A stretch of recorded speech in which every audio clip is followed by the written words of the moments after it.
把肋骨咳断了。大陆一名29岁男子因为感冒大力的咳嗽，突然听到咔的一声，右胸开始剧烈疼痛。检查发现他的右侧肋骨有一根竟然断裂。国内医师表示，虽然这样的状况不常见，但主要是因为肌肉突然收缩，产生反向力道，通常发生在第5到第9根肋骨，尤其是骨质疏松或是肥胖者就要特别注意。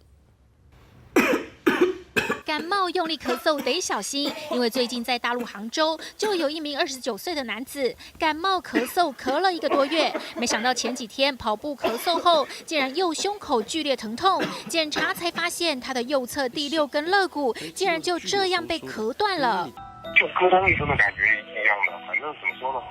这也不太好描述。的肌肉用力收缩的时候，我们的肋骨被拉扯，那这个力量太大，或者是骨质有疏松，它可能就造成断裂的问题。国内医师表示，这样的状况并不常见，主要是因为在第5到第9根肋骨附近有前锯肌跟腹外斜肌垂直交接，大力咳嗽时，当下两边肌肉会收缩，产生反向的拉力。如果肋骨不够坚固，就可能因此骨折产生裂缝。这样的情况通常发生在40到60岁的中老年人，尤其是女性或是骨质疏松的患者跟肥胖的人身上。如果要预防这样的事情，这时候我们可以利用手